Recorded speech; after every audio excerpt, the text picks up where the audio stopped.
तो ether channel क्या है? एक पोर्ट एग्रीगेशन प्रोटोकॉल है जो जिसमें हम समराइजेशन करते हैं, मल्टीपल पोर्ट को बाइंड करके उनका एक बंडल बनाते हैं और सिंगल बंडल बनाकर एडवर्टाइज करते हैं दूसरे स्विच के साथ।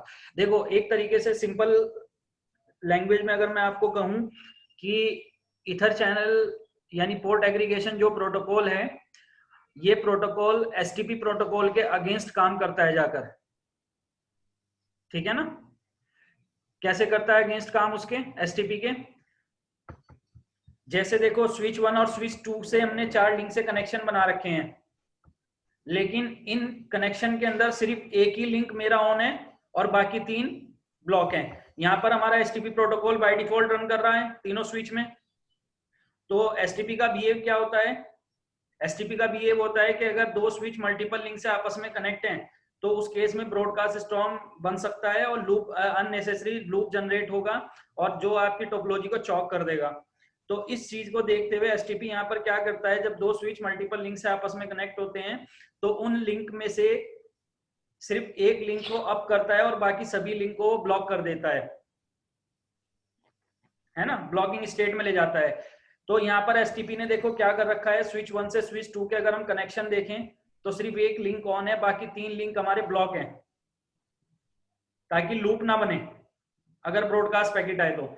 यही सिनेरियो देखो स्विच 2 से लेकर स्विच 3 के बीच जो हमारे कनेक्शन बने हुए हैं उसमें भी सिर्फ एक लिंक ऑन है पहले वाला, बाकी 3 लिंक हमारे ब्लॉक हैं, ठीक है ना? तो इस चीज को देखते हुए अब यहाँ पर हमारे सामने एक छोटी सी प्रॉब्लम क्या आती है। सपोज दैट यहाँ पर मेरे स्विच 1 से 5000 होस्ट का ट्रैफिक ट्रेवल करता है, यानी स्विच 1 के आगे 5000 होस्ट हैं। जब उनका ट्रैफिक स्विच 1 पे आता है तो स्विच 1 जब स्विच 2 को देता है तो उसके लिए वो सिर्फ सिंगल लिंक का यूज करता है, जो लिंक हमारा अप है, क्योंकि बाकी 3 तो ब्लॉक है, बाकी 3 का तो वो यूज करेगा नहीं। तो उस सिनेरियो में हमारे इन सभी होस्ट का लोड, जो 5000 होस्ट है, इनका लोड सारा एक ही लिंक पे आ जाएगा। हालांकि और भी लिंक अवेलेबल हैं स्विच के पास, लेकिन उन लिंक का वो स्विच यूज नहीं करेगा यूजर के ट्रैफिक के लिए, क्योंकि वो जो लिंक है वो ब्लॉकिंग स्टेट में पड़े हैं। यानी एज अ बैकअप उन्हें बना के एसटीपी ने रख रखा है, एज अ रिडंडेंट लिंक बना के रख रखा है, लेकिन उनको ट्रैफिक के लिए यूज नहीं करेगा, यूजर के ट्रैफिक के लिए। यूजर के ट्रैफिक के लिए वही लिंक यूज होगा सिर्फ जो हमारा दोनों साइड से अप है, ठीक है ना? तो इस चीज को देखते हुए सारा लोड हमारा एक ही लिंक पे आ गया, ठीक है ना? अब ये जो हमारा ईथर चैनल है, पोर्ट एग्रीगेशन है, ये एसटीपी के अगेंस्ट काम करता है जाकर, एसटीपी के अगेंस्ट काम करता है। कैसे अगेंस्ट काम करता है? हम ये जो हमारे लिंक ब्लॉकिंग स्टेट में पड़े हैं इनका भी हम यूज करेंगे पोर्ट एग्रीगेशन लगाकर। मैनुअल लगाना पड़ेगा, इसे मैनुअल इनेबल करेंगे, मैनुअल इसकी कॉन्फ़िगरेशन करेंगे। तो मैनुअल कॉन्फ़िगरेशन करके हम सभी लिंक को यूज करेंगे यूजर ट्रैफिक के लिए। लेकिन अब यहाँ पर क्वेश्चन ये आ जाता है कि अगर हमने ऐसा किया, पहली चीज तो ये करेगा कैसे पोर्ट एग्रीगेशन यानी ईथर चैनल चारों लिंक को यूज कैसे करेगा, क्योंकि एसटीपी प्रोटोकॉल हमारा रनिंग में है और उसे हम बंद नहीं कर सकते, अगर उसे बंद कर दिया तो लूप बनेगा।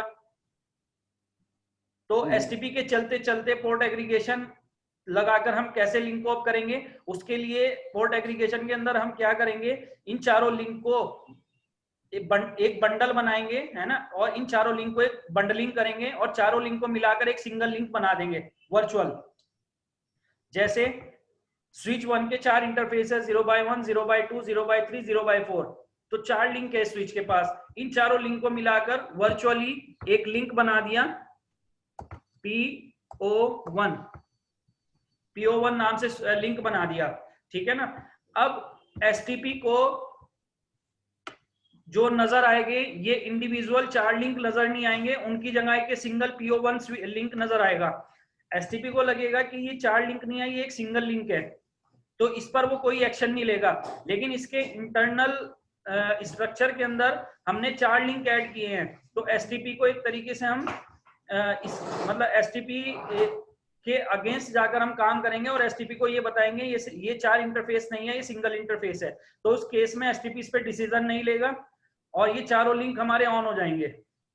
ठीक है ना, जब हम कॉन्फ़िगरेशन करेंगे। ठीक है, अब कंसेप्ट यहाँ पर ये आता है कि अगर चारों लिंक हमारे ऑन हो गए तो क्वेश्चन वही आता है जो एसटीपी के अंदर था कि अगर ब्रॉडकास्ट पैकेट आ गया तो वो तो लूप बनेगा फिर, अगर चारों लिंक ऑन हो गए, क्योंकि एसटीपी इसीलिए तो लगाया गया कि अगर 4 लिंक है कि चारों लिंक से ब्रॉडकास्ट पैकेट ना जाए। ठीक है ना, तो उसको यानी अगर ब्रॉडकास्ट चारों लिंक से निकल गया तो वो लूप बनाएगा, रोटेट होता रहेगा ऊपर नीचे। तो यहाँ पर जब ईथर चैनल यानी पोर्ट एग्रीगेशन हम करेंगे तो चाहे हमारा ब्रॉडकास्ट पैकेट आए चाहे हमारा यूनिकास्ट पैकेट आए, तो ईथर चैनल क्या करेगा, ईथर चैनल उस ट्रैफिक को सिंगल इंटरफेस से ही फॉरवर्ड करेगा और सिंगल इंटरफेस से ही उसका रिस्पॉन्स लेगा, भले ही चारों ऑन है। ठीक है ना, ये तो मैन्युअली करना पड़ेगा ना सर? हाँ, मतलब ये जो है जैसे ब्रॉडकास्ट पैकेट आया उसके लिए भी ये सिंगल लिंक यूज करेगा जब हम कॉन्फ़िगरेशन कर देंगे ईथर चैनल की। ठीक है ना, चाहे वो ब्रॉडकास्ट पैकेट आए चाहे वो यूनिकास्ट पैकेट आए, ये हर पैकेट के लिए सिंगल लिंक यूज करेगा और उसी से रिस्पॉन्स लेगा। ऐसा नहीं है कि कोई दूसरा लिंक रिस्पॉन्स देगा, जहां से गया है उसी लिंक से रिस्पॉन्स आएगा। तो उससे क्या होगा, तो सिंगल लिंक यूज होंगे। अब इसका एडवांटेजेस क्या है ईथर चैनल पोर्ट एग्रीगेशन का? इसका पहला एडवांटेजेस ये है कि लोड बैलेंस, क्योंकि पहले लोड सारा हमारा लिंक पे चल रहा था, अब लोड बैलेंस होगा। तो लोड बैलेंस में ये कौन सा टाइप यूज करता है लोड बैलेंसिंग का? Round robin load balancing use करता है। राउंड रोबिन लोड बैलेंसिंग के अंदर क्या होता है,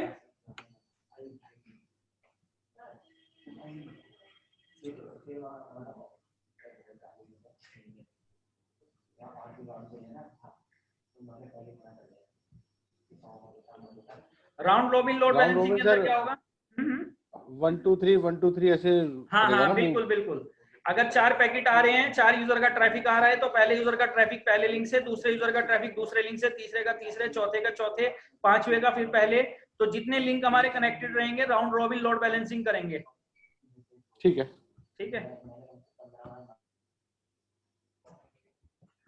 क्लियर है जी। राउंड रोबिन लोड बैलेंसिंग, तो लोड बैलेंसिंग करेगा राउंड रोबिन लोड बैलेंसिंग। अब इसके अंदर ठीक है एक फायदा और है, एक एडवांटेजेस और है इसका, इंक्रीज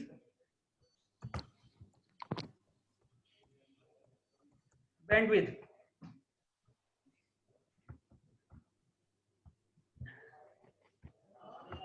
बैंडविड्थ को इंक्रीज करेगा। ये इंक्रीज कैसे करेगा बैंडविड्थ? देखो जब हम ईथर चैनल बनाएंगे तो ये जितने भी लिंक हम यूज करेंगे बंडलिंग के लिए, जैसे यहाँ पर 4 लिंक हमने यूज किए ऊपर, और ऊपर वाले जो 4 लिंक है ये सब फास्ट इथरनेट है। तो एक फास्ट इथरनेट लिंक की बैंडविड्थ कितनी होती है? 100 Mbps। तो यानी चारों लिंक की अगर बैंडविड्थ को हम सम कर दें तो कितना हो जाएगा? 400 Mbps।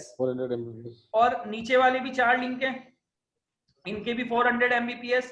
तो यानी अब इनके बीच जो डेटा ट्रेवल करेगा, यूजर का ट्रैफिक जो ट्रेवल करेगा, तो उस पे जो स्विच डिसीजन लेगा वो 800 Mbps की स्पीड से डिसीजन लेगा। यानी बैंडविड्थ को सम करके अगर सिंगल यूजर का ट्रैफिक आ रहा है तो सारी बैंडविड्थ उसके लिए लगा देगा ये।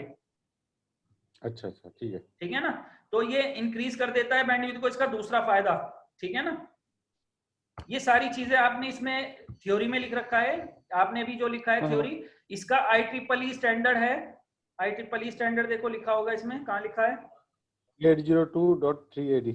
हाँ 3AD है। ठीक है ना, तो यहाँ पर वही है, port aggregation allow multiple physical port to be bundled together to form a single logical port, जो मैंने बताया आपको, है ना। फिजिकल लिंक मल्टीपल लिंक को मिलाकर एक बंडल बनाएगा और बंडल बनाकर एक सिंगल लॉजिकल पोर्ट एडवर्टाइज करेगा एसटीपी को, जिससे एसटीपी को पता ना चले, क्योंकि अगर एसटीपी को पता चल गया 4 लिंक है तो ये उसमें से एक को ऑन करेगा, 3 को ब्लॉक कर देगा। ठीक है ना।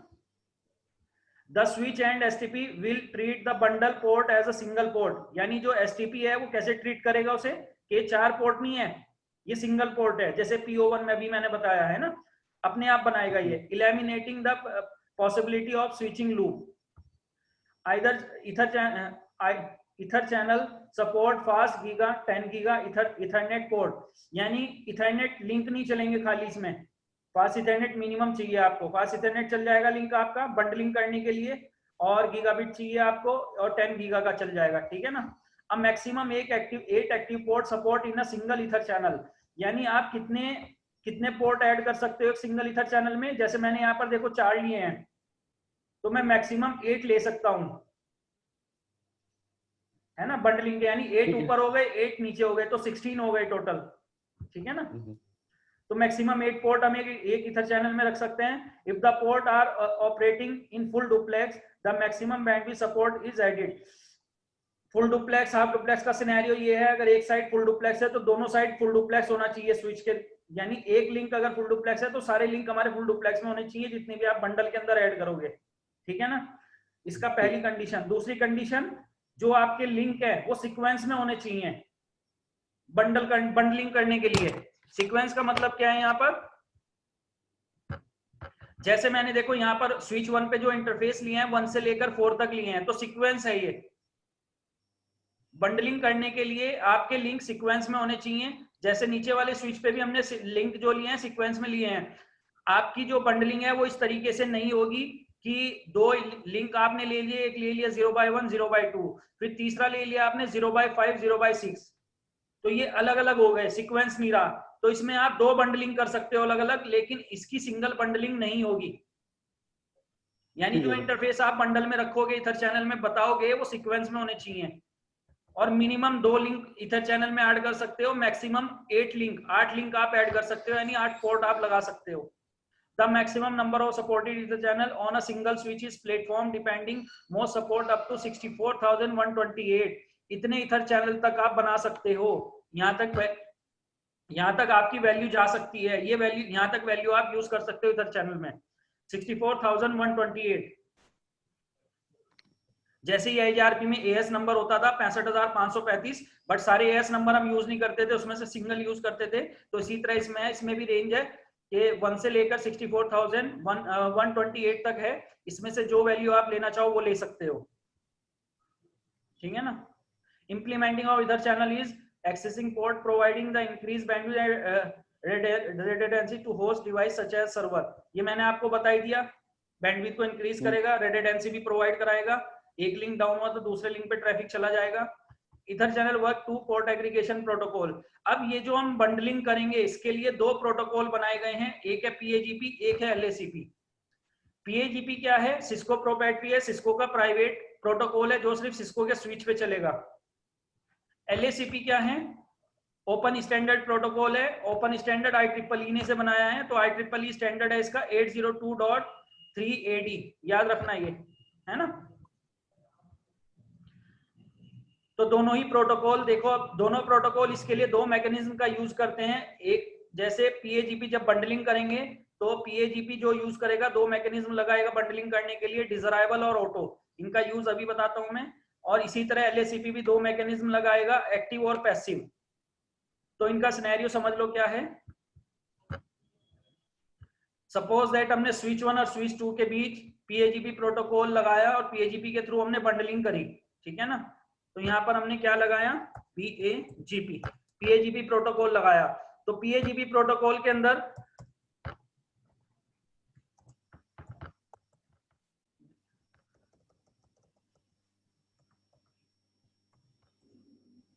डिजराइबल,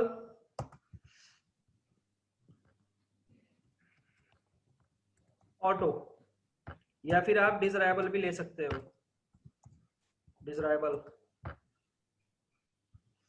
अगर यहाँ आपने LACP लगाया तो एक साइड आप क्या लोगे, एक्टिव, और दूसरी साइड क्या लोगे आप, पैसिव, या फिर आप एक्टिव भी रख सकते हो। तो पहले मैं आपको PAGP बता देता हूं। इनके बीच हमने LACP लगाया स्विच 2 और 3 के बीच, और स्विच 1 और 2 के बीच हमने PAGP लगाया, ठीक है ना। अब देखो इस PAGP प्रोटोकॉल को जब हम PAGP प्रोटोकॉल की हेल्प से जब हम बंडलिंग करेंगे स्विच 1 और 2 के बीच, तो स्विच 1 और 2 के बीच जब हम बंडलिंग करेंगे तो उस केस में हम इसके लिए दो मैकेनिज्म लगाएंगे, एक होगा डिजरायबल और एक होगा ऑटो। दो मैकेनिज्म होते हैं यहाँ पर। अब कंसेप्ट यहाँ पर थोड़ा ये समझने वाला चीज, ये समझने वाली चीज है यहाँ पर कि अगर हम एक साइड जब हम बंडलिंग करेंगे, अगर हम एक साइड में डिजरायबल कर देते हैं तो दूसरे एंड पे आप ऑटो भी रख सकते हो और डिजरायबल भी रख सकते हो।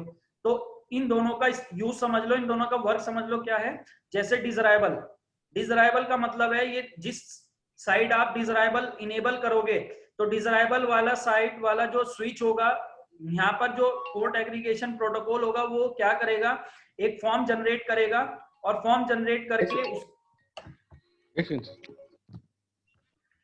तो डिजरायबल का क्या काम रहेगा, डिजरायबल का काम रहेगा जिस साइड भी आप डिजरायबल, जैसे फर्स्ट स्विच पे पहले आप बंडलिंग करी, पीएजीपी प्रोटोकॉल को इनेबल किया, तो जब आप इधर के जितने भी लिंक होंगे जब उन पे डिजरायबल इनेबल करोगे तो डिजरायबल का काम ये होता है कि ये एक इथर चैनल फॉर्म क्रिएट करता है और फॉर्म क्रिएट करके उसके अंदर अपने इंटरफेस की इंफॉर्मेशन रखता है और जो स्विच इससे डायरेक्टली कनेक्टेड है उस स्विच को वो फॉर्म दे देता है और उससे बोलता है कि आप, मैंने अपने साइड से बंडलिंग कर दी, आप इस फॉर्म को कंप्लीट फिल करो और अपनी इंटरफेस की इंफॉर्मेशन इसमें डालो और मुझे वापस एक्नॉलेजमेंट दो।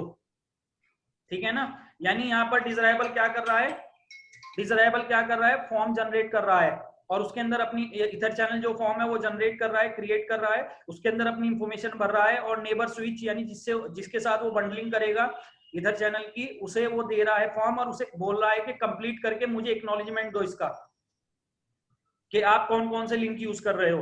तो डिजरायबल का काम इथर चैनल फॉर्म को क्रिएट करना, उसके अंदर इंफॉर्मेशन अपनी फिल करके जो उससे डायरेक्टली कनेक्टेड स्विच है उसे फॉर्म को देना और उससे एक्नॉलेजमेंट मांगना इथर चैनल बंडल क्रिएट करने के लिए।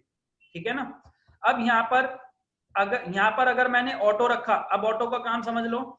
ऑटो का काम क्या है, उस फॉर्म को रिसीव करना जो डिजरायबल ने बनाया, उस फॉर्म को रिसीव करना और रिसीव करने के बाद अपनी इंफॉर्मेशन उसके अंदर फिल करना अपने इंटरफेसिस की और उसका एक्नॉलेजमेंट वापस डिजरायबल को दे देना। ठीक है, ठीक है ना। तो डिजरायबल और ऑटो फॉर्म को रिसीव करके फॉर्म फिल करके कंप्लीट करके उसे डिजरायबल को वापस देगा। डिजरायबल का काम है फॉर्म को क्रिएट करना, उसके अंदर इंफॉर्मेशन फिल करके ऑटो को देना।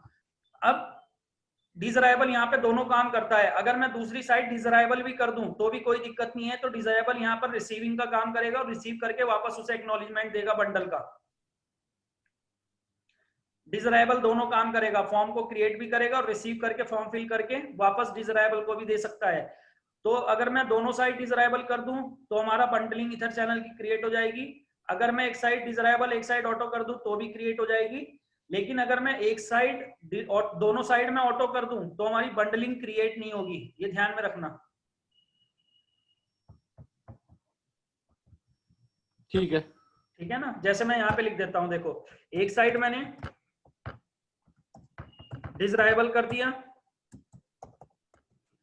दूसरी साइड मेरा ऑटो चल जाएगा।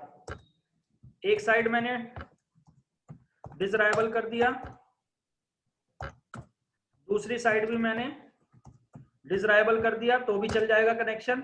अगर मैंने एक साइड ऑटो कर दिया और दूसरी साइड मैंने ऑटो कर दिया तो कनेक्शन अप नहीं होंगे, इथर चैनल क्रिएट नहीं होगा, ध्यान में रखना। डिजरायबल ऑटो अप हो जाएगा लिंक, यानी इथर चैनल बन जाएगा। इस डिजरायबल ये भी इथर चैनल बन जाएगा। ऑटो ऑटो ये हमारा डाउन ही रहेगा। ठीक है ना। क्योंकि ऑटो का मतलब ये है ये फॉर्म का वेट ही करता रहेगा, फॉर्म बनाने वाला है ही नहीं इन दोनों में से कोई। ठीक है सर। ठीक है ना। तो ये तो था हमारा पीएजीपी। ऐसे ही हमारा एलएसीपी आ जाएगा, सेम वही काम है एलएसीपी का भी, बस ये ओपन स्टैंडर्ड है एलएसीपी। एलएसीपी का भी वही काम है जो पीएजीपी का है, पोर्ट इथर चैनल क्रिएट करना, पोर्ट बंडलिंग करना, पोर्ट एग्रीगेशन करना। बट इसके लिए जो मैकेनिज्म लगाता है वो एक्टिव और पैसिव का लगाता है। अब यहाँ पर सिंपल कंसेप्ट है, जो काम डिजरायबल करता है वही काम यहाँ पर एक्टिव करेगा और जो काम यहाँ पर ऑटो करता है वही काम यहाँ पर पैसिव करेगा। ठीक है सर। ठीक है ना, क्लियर है ये चीज। यानी एक साइड हाँ जी, एक्टिव है तो दूसरी साइड एक्टिव कर सकते हो, एक साइड एक्टिव है तो दूसरी साइड पैसिव कर सकते हो, बट दोनों साइड आप पैसिव नहीं कर सकते। ठीक है। ठीक है, तो देखो अब हम क्या करेंगे, इन चारों लिंक का यूज करेंगे बंडलिंग करके। अभी इसमें से एक लिंक अप है, 3 ब्लॉक है, क्योंकि एसटीपी चल रहा है यहाँ पर। तो बंडलिंग कैसे करेंगे, हम स्विच 1 से स्विच 2 के बीच पीएजीपी लगाएंगे और स्विच 2 से स्विच 3 के बीच हम एलएसीपी लगाएंगे। ठीक है, तो पहले स्विच 1 पे पहुंचते हैं हम।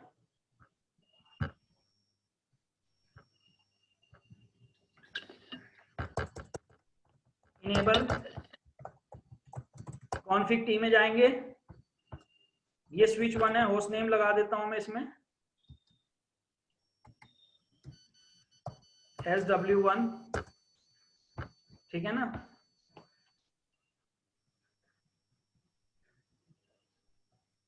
कॉन्फिग मोड में जाना है आपको स्विच 1 के।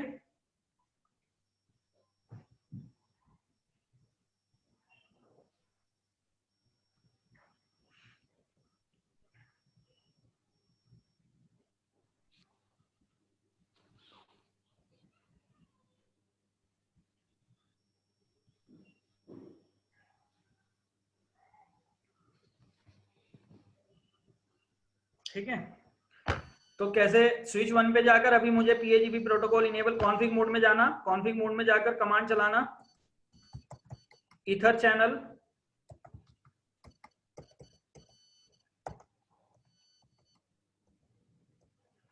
नहीं, कॉन्फिग मोड में रुक जाओ।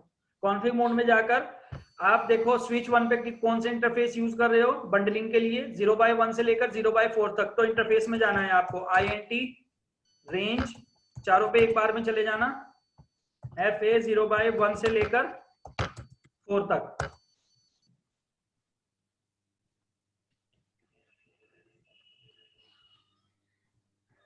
ठीक है जी, रेंज में जाने के बाद कमांड चलाना, तो चारों में करेंगे क्या? एक तो छोड़ेंगे ना, एक तो छोड़ेंगे ना, तो 3 में ही तो करेंगे। नहीं नहीं, चारों को ऐड करेंगे ना, बंडलिंग के लिए हम चारों यूज कर रहे हैं,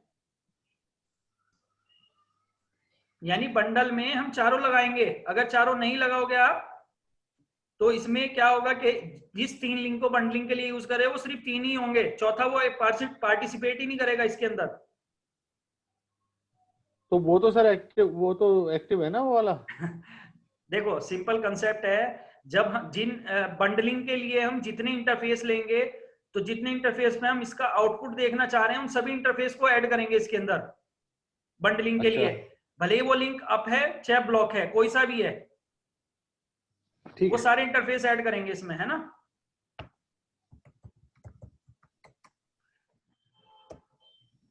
क्या हुआ इधर, चैनल कमांड क्यों नहीं ले रहा ये।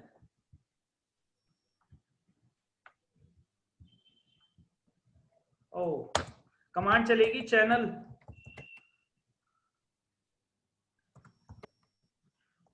चैनल हाइफन प्रोटोकॉल, पहली कमांड चलेगी इंटरफेस मोड में, रेंज में गए आप, पहली कमांड तो चला ली ना आपने इंटरफेस रेंज की। हाँ जी, हाँ जी। उसके बाद कमांड चलाओ आप चैनल हाइफन प्रोटोकॉल, जो भी प्रोटोकॉल आप लगाना चाह रहे हो उस प्रोटोकॉल का नाम, पहली कमांड आपकी, एंटर। दूसरी कमांड लगाओगे आप चैनल हाइफन ग्रुप। अब ग्रुप नंबर आप वही जो मैंने बताया था 64,128 में से कोई सी भी वैल्यू ले लो, सपोज मैंने 1 ले ली, ग्रुप ने वैल्यू मैंने 1 कर दी, और इसके अंदर आप मोड बताओगे, मोड। अब मोड में इसका मोड क्या रखना है, हमें डिजरायबल रखना है, तो डिजरायबल।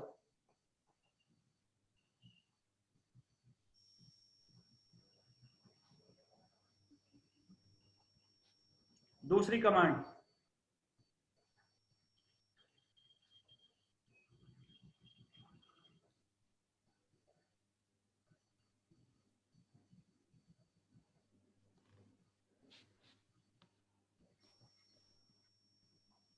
दो ही कमांड है इसके लिए, ठीक है। एंटर कर देंगे। जैसे एंटर करेंगे तो सारे लिंक हमारे 0/1 से लेकर 0/4 तक उन पे हमारा ये ether channel PAGP desirable enable हो जाएगा।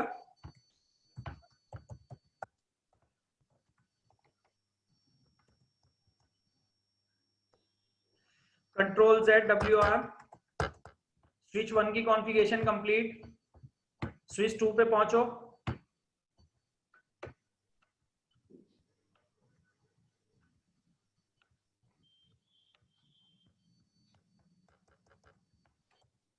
Enable config T,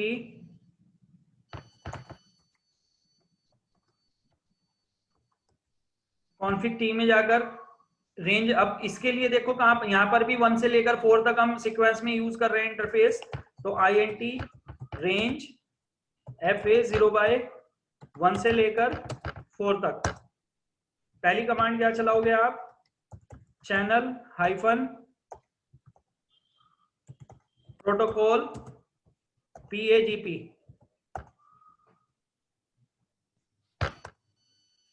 second command क्या चलाओगे आप? Channel hyphen group value same होनी चाहिए, ध्यान में रखना दोनों एंड पे। प्रोटोकॉल नेम सेम होना चाहिए और ग्रुप वैल्यू जो आप ऊपर दे रहे हो वही नीचे होनी चाहिए। ग्रुप 1 मोड, अब मोड में आप क्या कर दो यहाँ पर ऑटो, उस साइड हमने डिजायरेबल किया है, इस साइड हम ऑटो कर देंगे। Control ZWR।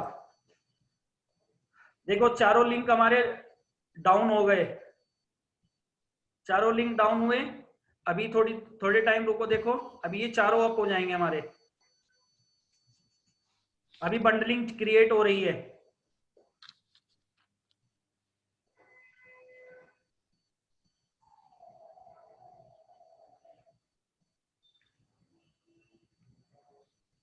देखो चारों लिंक ऑन हो गए, अभी नीचे वाले भी ऑन हो जाएंगे। इलेक्शन चल रहा है ऑटो डिजायरेबल के बीच, वो फॉर्म क्रिएशन, फॉर्म फिलअप हो रहा है, बंडलिंग हो रही है।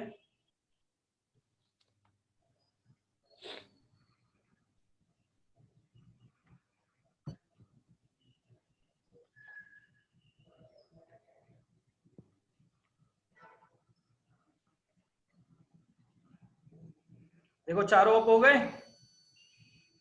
ये बंडलिंग हो गई, STP के अगेंस्ट काम कर रहे हैं अभी ये, ठीक है ना। अब स्विच 2 से स्विच 3 के बीच कर लेते हैं LACP। LACP के लिए भी सेम कमांड आ जाएगी, ये ऐसे ही कमांड चलाओगे आप। तो स्विच 2 पे जाएंगे पहले, तो यहाँ हम एक्टिव रखना है चारों इंटरफेस। तो इंटरफेस है हमारे 5 से लेकर 8 तक। तो कॉन्फिग मोड में जाना, INT रेंज FA 0/5 से लेकर 8 तक। पहली कमांड चलाओगे आप channel hyphen protocol LACP। Second command चलाओगे आप channel hyphen group 2। Group value 2 ले लेना, 1 ऑलरेडी चल रही है हमारी स्विच पे PAGP के लिए। Group 2 mode active.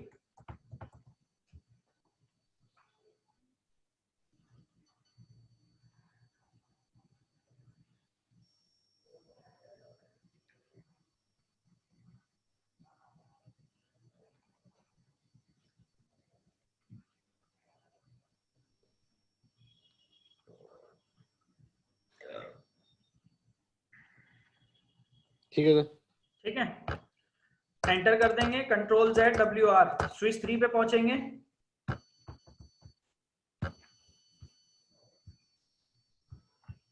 स्विच 3 पे हमें क्या लगाना है? पैसिव लगाना है। इंटरफेस है 1 से लेकर 4 तक।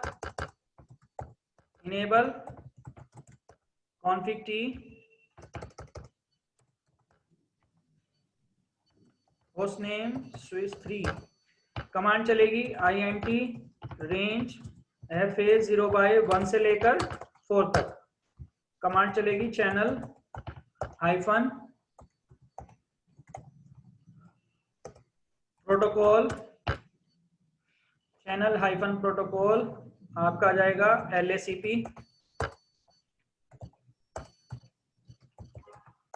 channel hyphen group 2 mode, mode क्या रहेगा आपका, passive, control Z WR।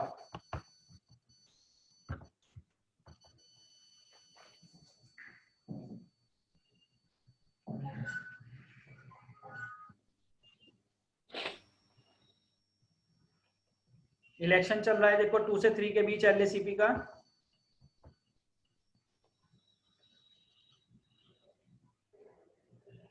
Bundling create हो रही है, देखो हो गई दोनों साइड, ठीक है। अब मैं देखो इसे चेक कैसे करोगे आप, जैसे हम स्विच 2 पे गए, आप अपनी बंडलिंग को चेक करना चाहते हो तो उसके लिए पहली कमांड चलाओ आप, show ether channel privilege mode पे,